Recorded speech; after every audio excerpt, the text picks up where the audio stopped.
I feel quite privileged to be able to present to you today. Again, there's a few changes up on here because I did come in as a minerals exploration specialist. I've now actually started my own company as Dig Solutions. So I'm now the CEO of that company, the lead consultant. And sorry, I've just got to group myself. I messed myself up a bit then. Got it. We focus on operational excellence through drilling safety and drilling innovation. My presentation today will be talking about how we can drill safer for cheaper.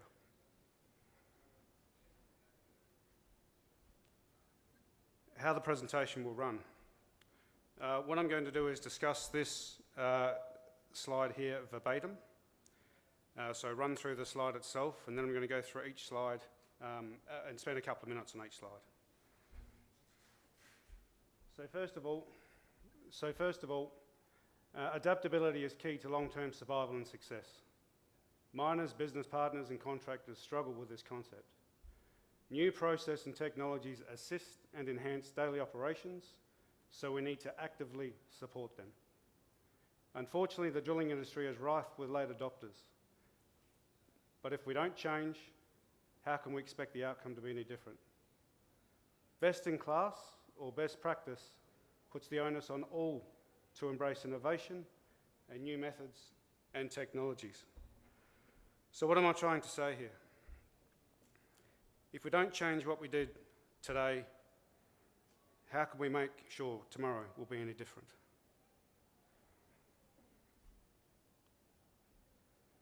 The focus of the presentation. As a client's focus or a resource company, you're looking for safe production at a lower cost per metre. As a business partner or a drilling contractor's focus, you're looking at increased profits for safe production. Now the key part to be looking at on the second part as business partner is it's what it is. It's when you build a partnership between the resource company and the business partner. It's not an easy thing to do, but once it's achieved, that's when you really drive success. Now there's a lot of things that come behind the 3 steps to success. There's a lot of planning that goes on in the background. There's a lot of contractual issues that we go through. There's multiple things before we even get to these steps. But these steps are operational excellence, how we actually operate in the field. Making sure that we've got the right people in the field, the right responses in the field, the right safety report, the right HSEC support, everything. So my 3 steps are, the first one is HSEC compliance. Now I know there was a lot of talk before about red tape, and there is some red tape, there's no doubting that, but we'll get to this a little bit further. The second point is operating discipline, making sure that you can actually comply to those standards, drive data, and be operationally efficient from it. The third part is financial flexibility. That means we're not stopping to have incidents. So our operational efficiency has increased, which means we're financially flexible to use that extra money to put it back into the ground. So instead of saving whatever money, now we put it back into the ground, it becomes more production. You might have a 10-hole drill program that now turns into a 12, 14 or 15 using the same money. Adding these 3 things together are smart meters. What do I mean by smart meters? Well, I just sort of went over it, but if you're HSEC compliant, you're running with operating discipline, you have the financial flexibility to use those extra funds to put back into your projects. Smart meters. Your budget remains the same, but you drill more. HSEC compliance. Standards, policies, procedures are put in place to save lives, to stop major environmental incidents, to make sure you have the right communication with your communities. They're not there to make things difficult. I understand there can be some red tape, and absolutely respect it. If there's too much red tape, it means we might have the incorrect policy, procedure or standard in place. Maybe it needs to be looked at, rewritten. Maybe the wrong people are looking at it. Or someone did say before, some consultants were making it. The wrong people. The people that should be looking at these policies, procedures and standards are the people that are actually using them. They should be the people that are developing them. They're the only ones that can use them if they do.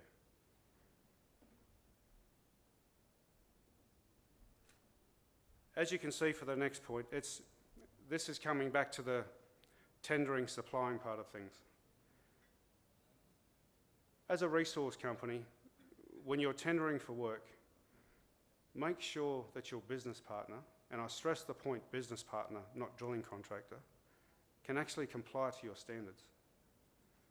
It's so important that you don't get out onto a drill site and the first thing you do is injure somebody because you've got inexperienced personnel, the incorrect equipment, everything's not right. If they can't comply, it makes it extremely difficult for you to drill smart meters.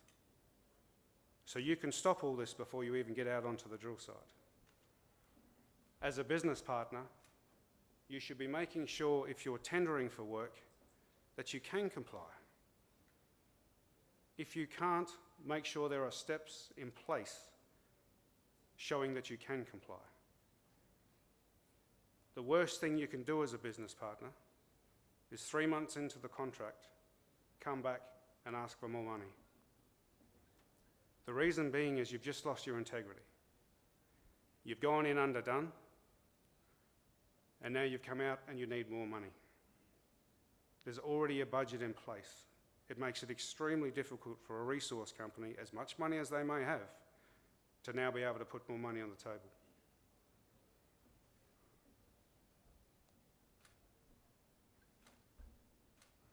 Sorry, talking about the graph to the right there.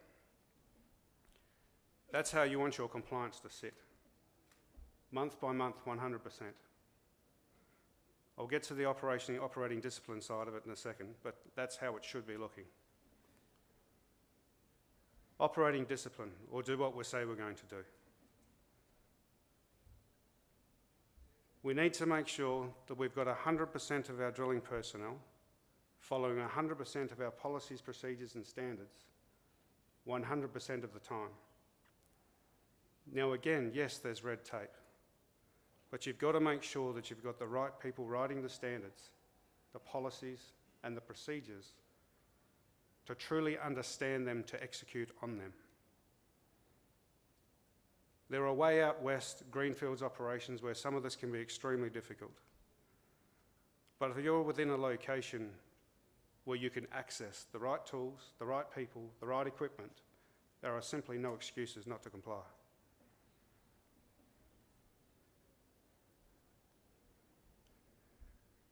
Moving away from the HSEC side of things is something that we implemented at a number of operations that I've worked on probably in the last 15 years. And that's looking at real-time data. How you can actually maximize your operational efficiencies at your drill sites. Now, if you're not looking at data, there's no way in the world you're being operationally efficient. It's not possible. The most important thing about data is capturing the right data. The second thing is making sure the right people are looking at it. If you have the wrong people looking at it, and geologists in the room, please don't take offence to this, geologists aren't drillers. Yes, they can pull out a couple of things out of the data, but you need drilling operational people to be able to look at the data and make sure that they're pulling out the right information so you can increase your operational efficiencies. Let me give you a for instance.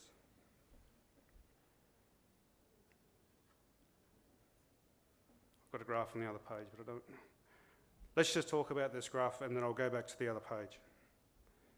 This graph is about operational efficiencies on a drill site over a week or over a month or over a year or over 6 months, a day, whatever you want it to be.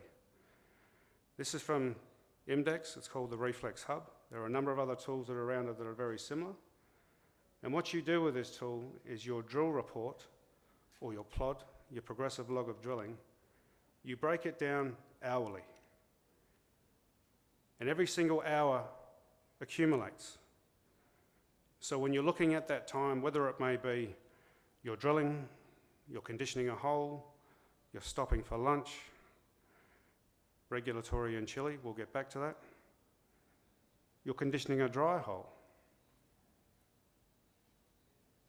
or your equipment is freezing, or the climate is stopping you from drilling. How do you know if it's actually happening if you can't see it? You might have had a bad day and the rigs have been shut down. I understand that. What happens if that happens 1 hour out of the day for 12 days straight and you're not capturing it? Is there something you can do about it? There may not be, but there may be. If I look at an operation that I was working with recently, there was 4 rigs drilling at 5,000 metres in the Andes here in Chile, running 3 shifts, being that it was 2 hours to drive up the mountain, 8 hours drilling, 2 hours to drive down the mountain. So that's 3 drilling shifts. Now it's regulatory in Chile to have an hour for lunch. So the guys would stop the rig and have their lunch. And then they would condition the hole for an hour after lunch. Now this is 4 drill rigs drilling. Now if we add that time up quickly in our head, that's 6 hours per rig per day. Out of your 4 rigs, 1 rig isn't drilling. Now if you don't understand the timing of it, there isn't anything you can do about it. Now the simple fix to that was to put an extra driller on every crew and not stop for lunch. You've regained 25% of drilling overnight. Now there's multiple other little plays that come into that as well. As I said, bad weather. Enclose the rig. Put sea containers beside it. Enclose it, put heaters in it for winter, air conditioners for summer. Keep the morale up so the guys will keep drilling. Coming back to the data, we're just discussing that, but this is the way data should flow. If we look at point 1, the most important part of this whole process is 6. All of your data needs to be transparent. Not only the drilling people looking at the data, our business partners looking at the data, our geologists looking at the data, our senior management looking at the data. The reason being is if you miss something, someone else will pick it up. It is pretty much that simple. Data is key to having operationally efficient drilling operations. There is no way around it. Trying different drill bits, different drill muds, all these types of things definitely help you. That's at the drilling stage. 9 out of 10 drilling problems happen at the top of the hole, not at the bottom. It's misunderstood when a lot of business partners call it ground condition issues. Typically the issue is started at the top of the hole and then it ends up being at the bottom. Not always the case, but as I said, 9 out of 10 times it's at the top of the hole.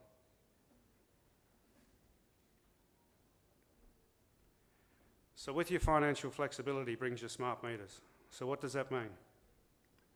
Cheaper drilling on the same budget, reduced operational timeframes, faster assay sampling, mine production exceeds scheduling. If you can put more production into the same budget, of course you can get a mine online quicker.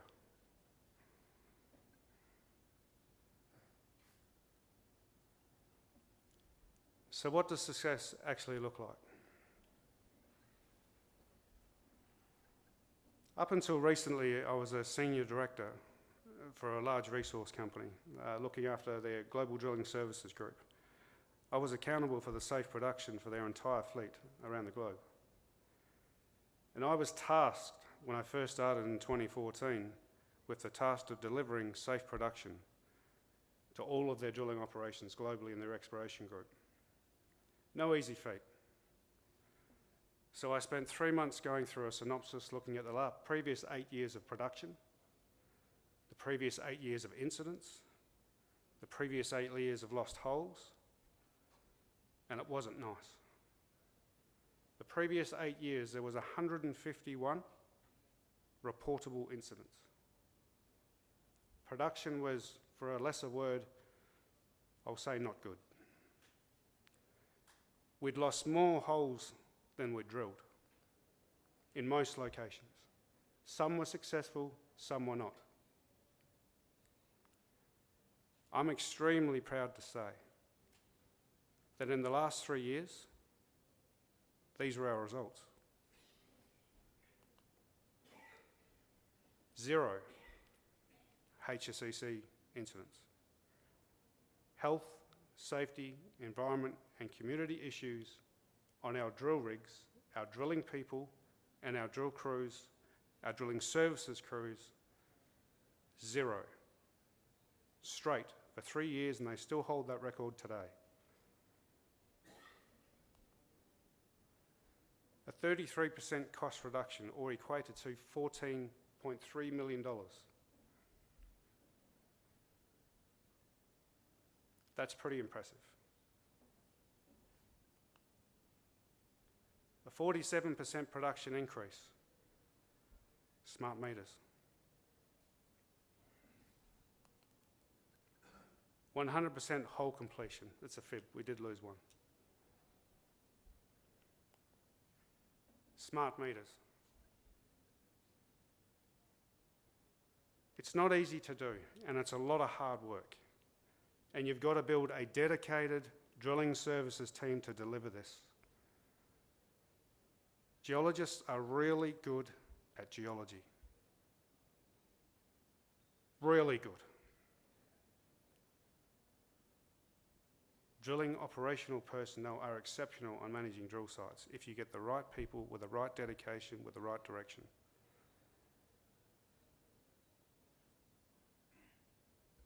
Remember, as a leader,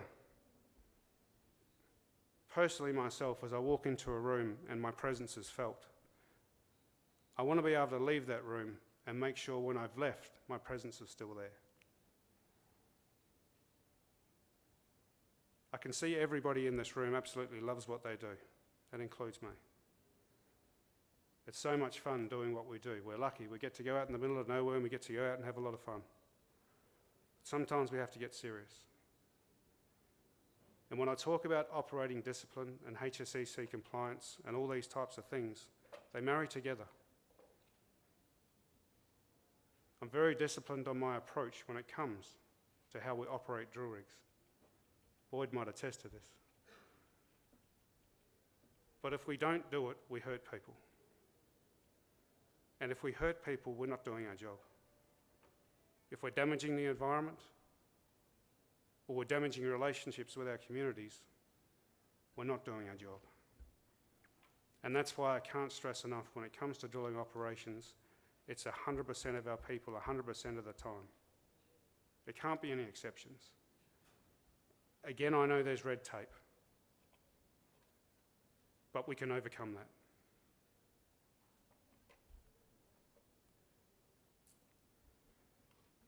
At Dig Solutions, we try to solve problems.